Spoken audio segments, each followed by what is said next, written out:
Hello, everyone, and welcome back to another episode of AI to the Sky, the podcast where we explore the human side of technology, innovation, and the impact of artificial intelligence on industries and everyday life.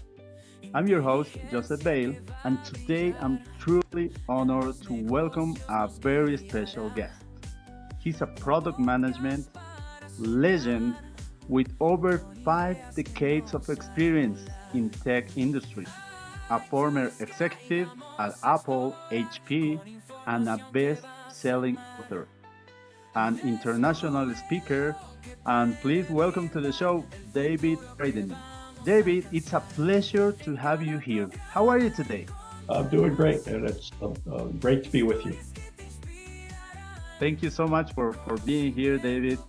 Well, I'm honored because you are here, and I'm going to ask you some questions about your knowledge and especially your experience. With your experience leading product teams at Apple, HP, how do you see AI transforming the way companies manage and launch new products today? I think AI can be very useful in helping the product manager understand what it is the customer wants to do, and then throughout the entire product life cycle, it can help out in a number of areas. It can help out not only in answering the question of what it is they want to do, when, where, why, how, what's standing in their way, how important it is, how satisfied are they with the current solution. It can also help write the problem scenarios and use cases. It can help write the personas based upon the market research done by the product manager or a market research firm retained by the product manager. Based upon that data, it can also do analytics and help size the market, maybe even help identify the target market and the total available market, help write the value proposition, the positioning statement. It might be helpful in the area of innovation, but it may get a little bit out of the way or in the wrong direction because some of the problems with AI. It might be able to help with pricing, like doing a pricing search for similar products and what is being charged and what distribution channels they're using. And then when you get into writing the content for your social media marketing, for example, I identified 3 areas that AI could be dangerous. One of which is it's garbage in, garbage out, and it cannot tell the difference between what's true and what's false. AI also tends to have a click bias, so it has a bias toward those things that are sensational that people will tend to click on, which is not necessarily the right type of thing. So I fed that into the new Gemini AI from Google and said, write me an article about this. And it did an extremely good job. I added a few things to it and then posted it in a blog posting on my website at spicecatalyst.com. And then the third area that I mentioned to the AI generator is that sometimes AI hallucinates, and it could be up to 80% of the time, it just makes stuff up. So I hope that helps answer the question. No, And yeah, a lot. So you are saying to us that AI is improving, right? hopefully it's improving. In some areas it is, but a lot of it will depend upon what its source material is. Uh, Okay. Elon Musk announced that he's going to train his AI engine on tweets on Twitter or X, I guess they call it these days. Well, a lot of what's on there is just made up and lies. So if he's training the AI to amplify what's on there, that's not going to be a very good AI. And Meta is even worse. They're training their engine based upon what people post on Instagram and on Facebook, and they don't even do Oh, it wow. whatever is on WhatsApp. And that too, a lot of it is made up and amplified. And just today, there was an article, today is May 13th, 2025.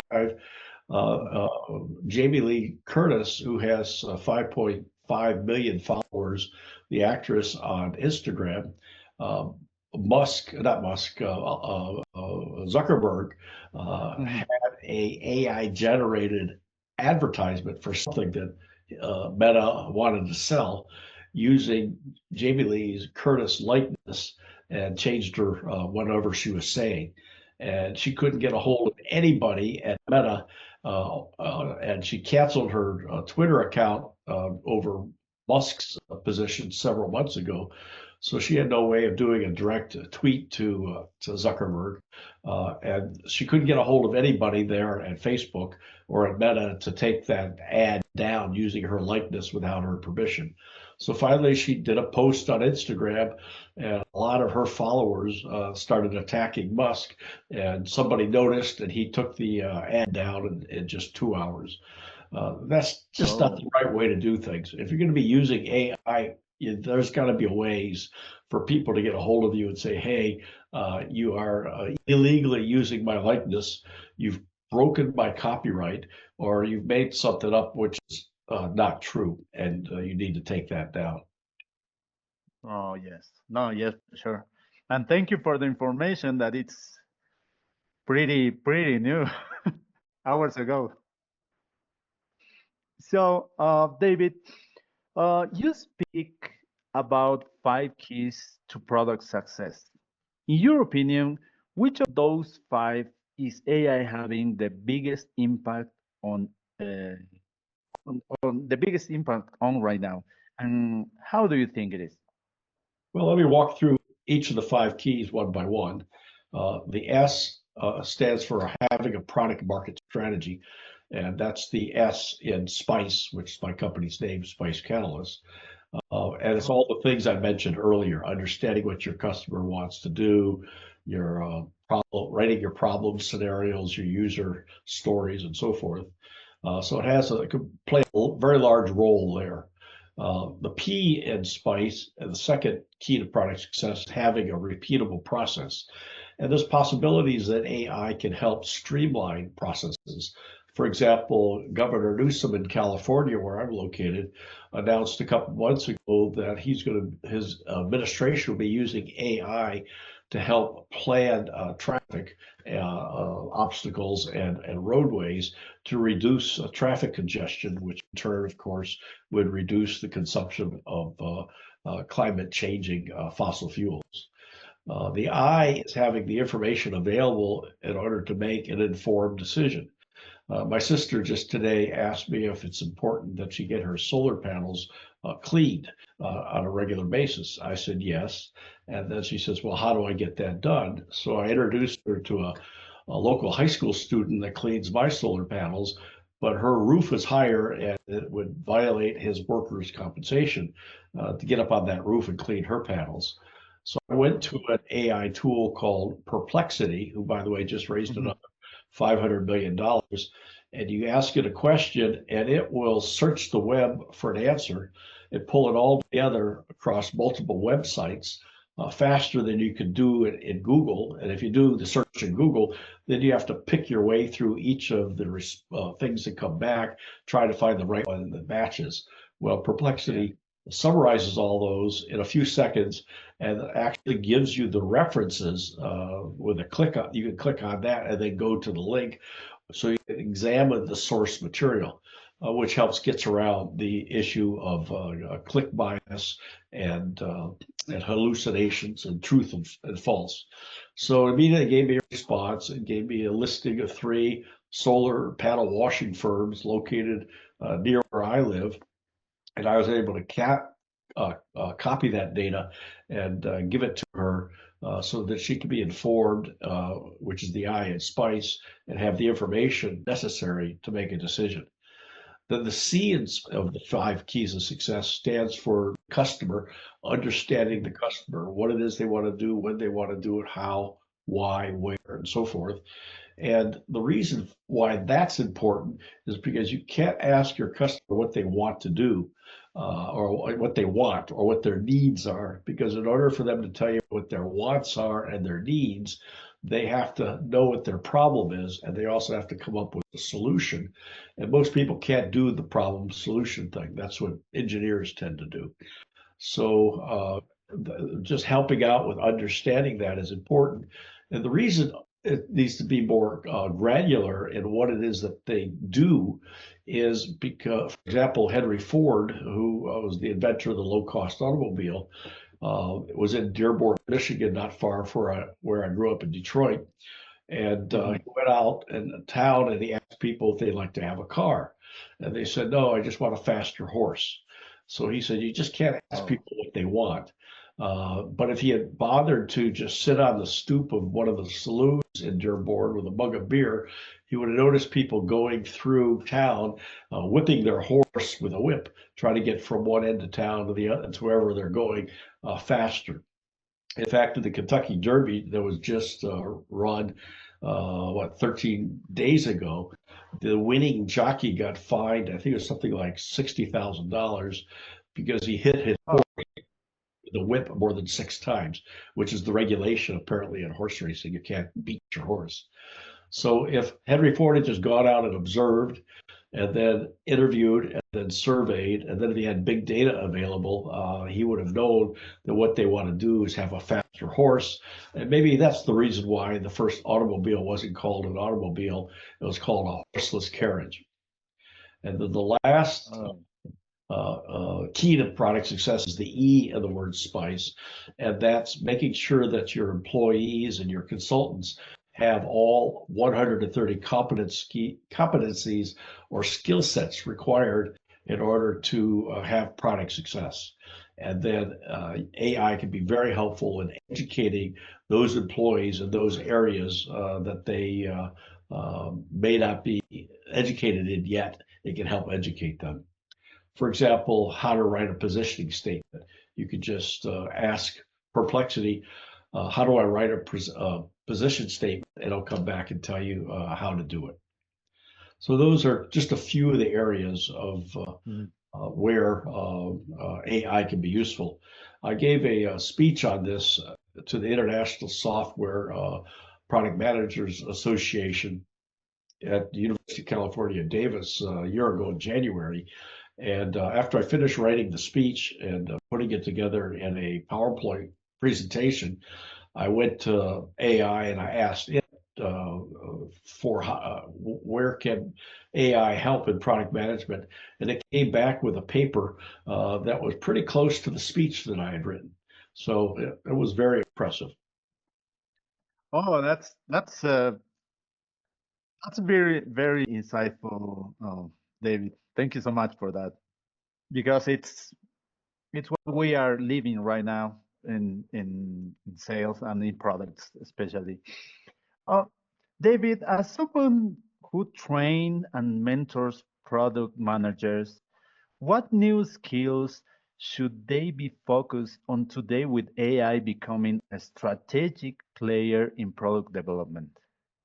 Well, I think what they ought to do is take some AI tools and pick a product and a market and use it to put together the entire product market strategy. All of the things that I mentioned earlier. And then they could go to their boss and say, look what I put together, and ask for a raise. Or if they're trying to get into product management, they could take that product market strategy into the interview that they go into and say, see, I know how to do the job. Because most product managers have been trained on the job, and it takes them a year or two to learn enough to be productive. But if you can prove to your hiring manager you know what to do and how to do it right away, you'll have a leg up on anybody else that you're competing against for that particular job. No, okay. Got it. Thank you so much for that again, David. And uh, well, I have another question. It's different, but if you were building a product management team today from scratch, let's say from scratch, what's the one AI powered tool or maybe capability you wouldn't leave out? I would hope that they could ask the right questions, because if you ask the wrong questions, you get the wrong result. So they have to be intuitive enough to ask the right question. Okay, that's really interesting because well, some people just ask me about that, and I think it's a really good and clear answer. So, David, you train teams worldwide. Is there a country or market that maybe would surprise you right now on how they are adopting AI in product innovation, maybe? I'm not sure about that, but I do know that, for example, about 10 or 15 years ago, I went to train product managers at Cisco in Bangalore, India. And nobody in India had any interest in this concept of an entrepreneur or a product manager. And by the way, I have an article on my blog on my website that says entrepreneur is just French, and it is a French word for entrepreneur. And then 5 years later, this would be 10 years ago, about 7,000 startups got funded by angel investors and venture capital firms, most of which 5 years later had gone out of business, primarily because they didn't put together their product market strategy and they didn't follow the keys to product success. Now, my book that Wiley published, it's a little 796-page pamphlet entitled Successful Product Design and Management Toolkit, is used at two MBA executive schools, Lackler, IPM, and lovely universities there. And it's trained thousands of product managers through a 6-month executive management course. So I think there has been a major change, and I suspect that they are also beginning to focus on the use of AI, particularly in the area of analytics, where you have big data available and you're trying to figure out what's going on amongst the data that you have available. However, the real danger with that is it's fundamentally based on the foundational notion that came out of Stanford in the 90s called wisdom of the crowds. That was the basis for the references and referral engines that Amazon uses on their website when you buy something, and Netflix uses on their website when you're trying to figure out what's the next movie you're going to watch. And Google is based upon that wisdom of the crowds.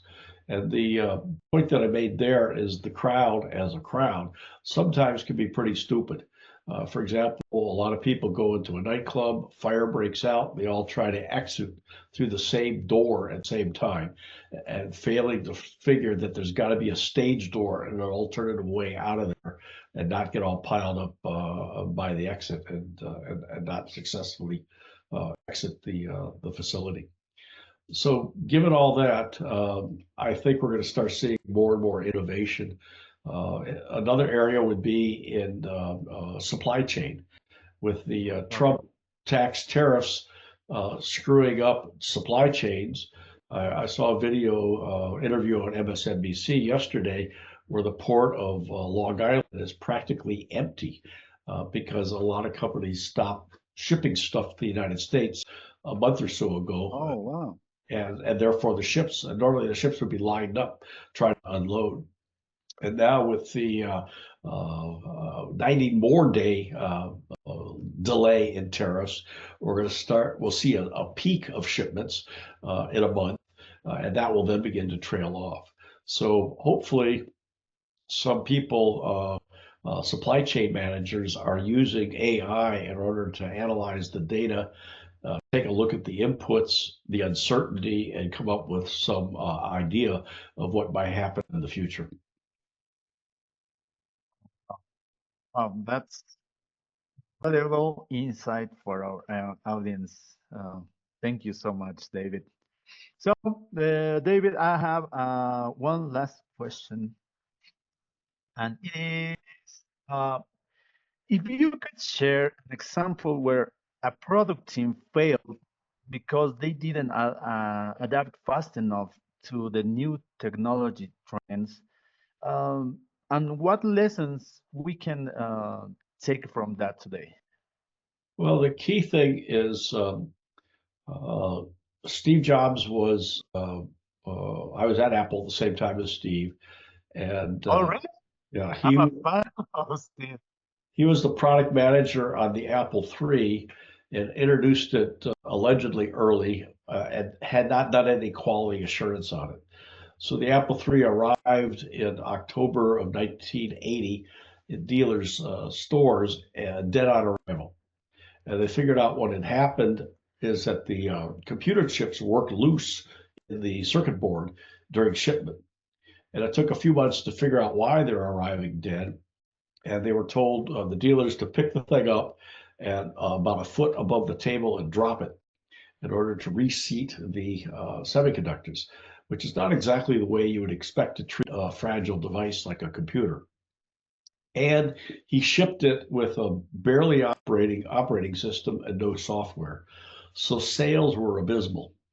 Come 1982, I joined Apple, and Apple recruited me to bring the first hard disk drive to market on a PC, and it was an enormous hard disk. It was 5 megabytes in size. It was very, very cheap. It was only $3,500, and nobody can understand why they would ever need that much space, which was just consumed in the last 30 seconds in this report. And they noticed that I knew how to manage, so they asked me to take over as the group product manager for the Apple III. And after about a week or so on the job, Steve took the executive committee off on a executive retreat in Pajara Dunes, California, near Monterey. And my boss, Paul Daly, who is the division manager, got a call and said, the executive committee just canceled your product line. So, Oh, wow. and I didn't know anything about it, neither did Paul. So about a week later, I was coming out of the corporate offices on the Mariani building on De Anza Boulevard in Cupertino, and Ida Cole, who was the marketing manager, said, "John wants to talk to you." And I said, "John who?" And she said, "John Scully, the president." I said, "Oh yeah, I've met him a couple times." So they ushered me into a little conference room, and Joe Graziano was there, the chief financial officer, Del Yocum, the future president of Apple, who was VP of manufacturing, John, and myself. And he's looking at a super VisiCalc spreadsheet. He says, "Dave, we've got a problem. We've got $30 million in piece parts spread across our manufacturing facilities in Singapore and in Dallas and in Cork, Ireland. What should we do?" And I said, "What do you mean, we, paleface?" And he didn't get the joke. So I had to explain to him that we had a action figure character known as the Lone Ranger. He wore all white. He rode a white horse. He wore a mask. He only did good things, protected people against evil, had a silver bullet in his belt. And he and his Indian sidekick, Tonto, were galloping across the desert, and they get surrounded by 10,000 yelling, screaming Indians. And Tonto was an American Indian, so I have to explain that to Indian Indians that we're talking about American Indians. And the Lone Ranger turns to Tonto and says, "Tonto, we're surrounded by 10,000 yelling, screaming Indians. What should we do?" And Tonto says, "What do you mean, we, paleface?" using the slang term for the white man in America at the time. So Scully asked me, "What should we do?" And I said, "You canceled this product line. You didn't ask me. I have all the responsibility for it as the group product manager, trying to fix the mistakes that Steve Jobs made. And you don't give me any authority." So I said, "Give me an independent business unit and let me decide what we could do."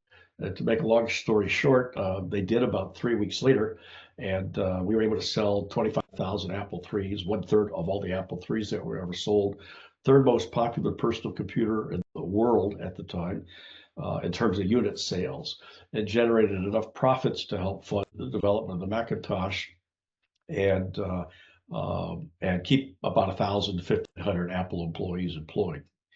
Steve then finally shipped his Macintosh in early 2020, what was it? No, 1984, And by January of 1985, sales had dropped to 4 units because he insisted on keeping the price down, and therefore the amount of memory that would be in the computer, it was only 64 kilobytes of memory, and you couldn't do anything with that. You had less than 10 kilobytes for programs, so it had very limited software because of the limited memory space. And so Steve ended up getting fired from Apple, had to leave the company, and he went off to do his follow-up computer called Next, which when I was at DataQuest, a market research firm, a lady reporter from Business Week came into my office and said, "What do you think of the Next computer?" I said, "You mean last?" And it too failed in the marketplace. So 3 failures in a row, the Macintosh, which wasn't fixed until Jean-Louis Gasset came back to corporate headquarters from France and became the product manager, later president of Apple. Then the first the Apple III, then the Macintosh, and then the Next computer, who was Steve's last computer. And what Steve didn't understand, he was also, when I was there, trying to shut down the Apple II, because he thought it occupied a place in the market where his beloved Macintosh, where he wanted it to go, yet the Mac wasn't technically capable of performing any of the things in the office or in the businesses that the Apple III or the Apple II could do. And as a result, he had 3 computer failures in a row. Then after he helped invest and bought parts of Pixar, the graphics firm, and it was beginning to fail, he went and talked to Dave Packard of Hewlett Packard. And I knew Dave pretty well because I previously, before I joined Apple, before I became a product manager at HP, I was in the corporate PR department of HP and responsible for the personal PR of the chairman of the board of Dave Packard. And in research for my book, Building and Scaling Great Products, I found that Steve sat down with Packard and got mentored. And the key thing that he told him, and the whole purpose of this very long story, is that you got to be not afraid to obsolete your own products. So Jobs learned that lesson, and when he came back to Apple in, what was it, 1998, a couple, 3 years later, after the iPod was introduced, he introduced the iPhone, which had the iPod built in, which essentially obsoleted the iPod. And I think it's just a year or two ago, Tim Cook announced that they are discontinuing the iPod line because Steve was no longer afraid of obsoleting his own product.